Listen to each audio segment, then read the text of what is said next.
today. With all the latest news, stories, and advice, here are your hosts, Paul Long and Tanya Mazurek.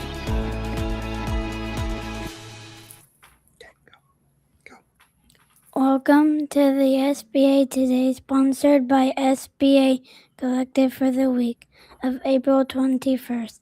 I am Paxton. And I am Paul.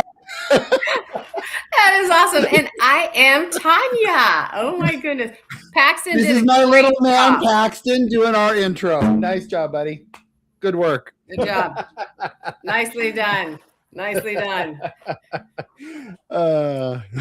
Awesome, guys. Go ahead, Paul. So let's get into the news here. We have a new chief of 7A that has just been announced. Her name is Emily Doxson, and she has been with SBA for 6 years. 4 years as an assistant center director for the purchase center. Oh, could you imagine that job? And I'm sure she has absolutely seen some crazy things, and was a banker before that for years. So we have somebody who's been in our shoes. I'm very excited that they're going kind of from that approach. And welcome, Emily. I was on I don't know what call I forgot I was on or watching or whatever, and they were introducing her, but so it'll be very interesting to see how the direction goes. That will be interesting. Welcome, Emily. I mean, anytime we get somebody else that kind of knows the other side of the shoes, I think that can be very helpful. Also, guys, today is the 7A Connect call. Paul's so funny, like we were talking about this, right? And everybody should be on it. It's this afternoon. That's right. Eastern Standard Time. And guess who will not be on it? Myself, because where am I? I am at the Murphy Business Brokers Conference in Clearwater. And if I'm not doing something with them, I'm on the beach.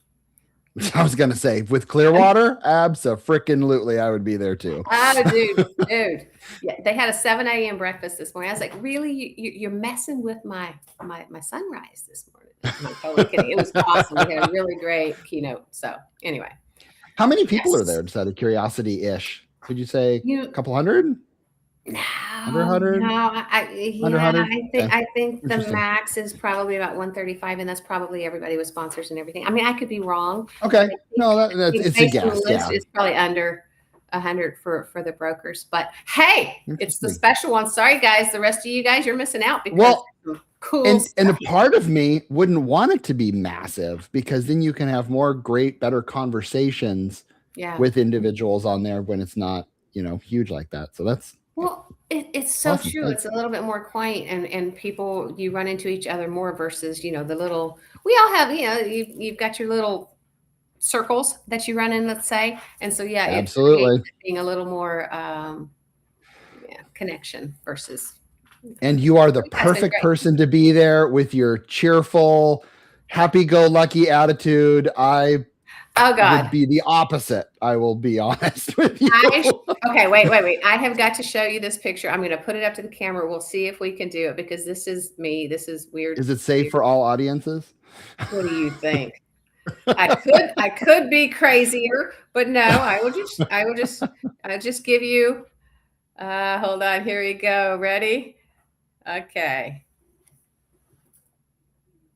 What is that thing? It's for those on the audio version. What? I can't remember what his name was or whatever they called him. So anyway, it's this blue whatever dinosaur / bear thing. I forgot what they called him. Is he the mascot? Is he the mascot? So. Yeah. Oh, I think so. Wow. We had a mascot last night. Yeah. Okay. Yeah. And I am not normal, as you can see on the side. It's like, all right. Neither is the person you're standing next to. No. Hey, I'm going to stand next to some big blue. There you go. Can't be normal. Well, hey, we will definitely, of course, speaking on the 7A Connect call, we'll have a lot to talk about next week, as I know there's quite a few things that they're going to be talking about. Expansion on the ITL loans is going to be a major discussion. So we'll have lots to share on that. But on this week, It's just, you're just going to get us and my son. So our last story is, as we know, the SBA sunsetted the SBSS score. And what I read an article on Franchise Times, which is a great website, by the way, if you don't actually look at that. They were talking about how the SBA score sunset may lead to franchise lending challenges.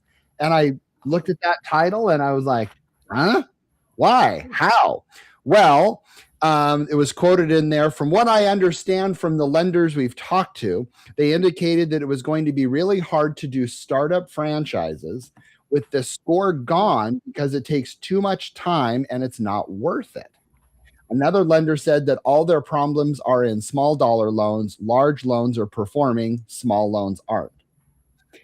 Yeah, I don't know fully if I agree with that, Paul. Let's dissect this, Tanya. So, Let's do it. Under 350, so now you have to do cash flow, which if you weren't doing cash flow before, what? Like, wake up, guys. I don't think that's going to do anything. Like, what's your thoughts on this, Tanya? Well, if it does do something, maybe it's going to freaking do something it should have done a heck of a long time ago. Because if something was getting done that they weren't running cash flow to begin with, and pushing something through, they're hurting not only the program, but they're hurting the freaking people they're putting in something that they shouldn't be, that thinks it's now maybe a little better than it was. So here's the deal. Keep in mind, it's hard to do startup franchising. Okay. True. So if it's a startup, you need projections with assumptions. Tanya, have you ever met a set of projections that you didn't like or was not perfect? Have I... That was not perfect or that I didn't like? Have I met a set that I didn't like? I've met lots I didn't like. What the hell? Bleep. But when a borrower puts together projections, now keep in mind, a borrower puts together projections, they always look rosy, right? I'm going to make $1 trillion. Exactly. Now, again, franchises, I'm working on a couple right now myself, and on the franchises, they help you with those. They have the statistics with that. Yeah. Again, there should be cash flow analysis. So that one was really kind of put me back a little bit. Is I don't think, because in my eyes, again, the SBSS kind of made it like a score and go, and then that's why they got rid of it. Right, I get that. That's exactly what it was. But I am 90% sure that 90% of the lenders still did cash flow. Like, if I'm totally wrong with that, please call me out. But I just don't think everyone relied on the SBSS score for cash flow. And I think if that's the only thing, I don't know. I'm baffled by that. That's what I mean, is that's, again, what I'm thinking. It's like,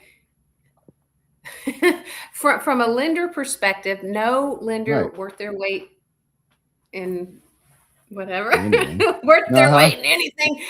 Is going to be doing anything, quite honestly, without some sort of a cash flow, without some sort of an analysis, without some sort of are you freaking going to be okay the day after we close this thing? Because that's really what matters, right? So is this really going to take that away, or is this just kind of another, I don't know. I literally don't know. I really don't. So I don't know anything these days. I know nothing these days. Then. Another lender said, all of our problems are in small dollar loans. Large loans are performing. Hey, I got an idea. Are they not performing because you're not doing cash flow? You're only here's the thing. Why is it that so many people think small loans are easier? They're going to do better. It's way less risk on those small loans. So, let's just turn those out like like hot potatoes or pancakes or something, right? I mean, pay first. Sorry. Stop. We're going to get in so much trouble. I sneezed. I'm sorry. Anyway, so sorry. It's different. And franchises, again, it's who's the franchise? What are they actually doing as far as on 100%. the back end? Because there's some franchises, quite honestly, that, oh my God, yeah, they're not letting a buyer come in that is going to create a problem for them. They've got really great, default rates and stuff like that, right? There's some that require all that. There's others, mind you, not so much. So which franchise are we talking about there? Because, that's absolutely. Is it mom and pop that just franchise and they've got 3 under them?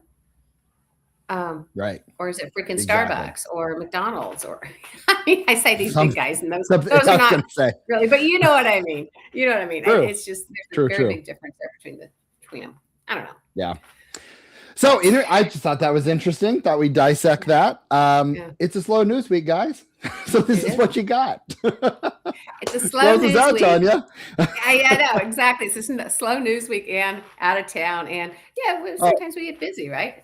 Thanks so much, Madison, for throwing in your disclaimer. The views expressed in the show are not of own and not necessarily of those of our employer. Thank you. I should get a shirt that says that anyway.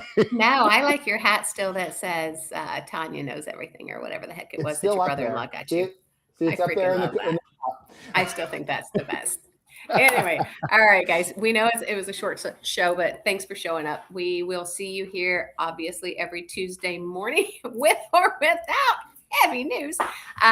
Anyway, so we'll see you next Tuesday right here, YouTube and or LinkedIn Live. Otherwise, any of the streaming platforms where you get your podcast. Go check out our sister show, The BDO Show. Obviously, SBA Collective is our sponsor, so check them out. And we'll see you next week. Otherwise, go out and have a great day. See ya. See you later.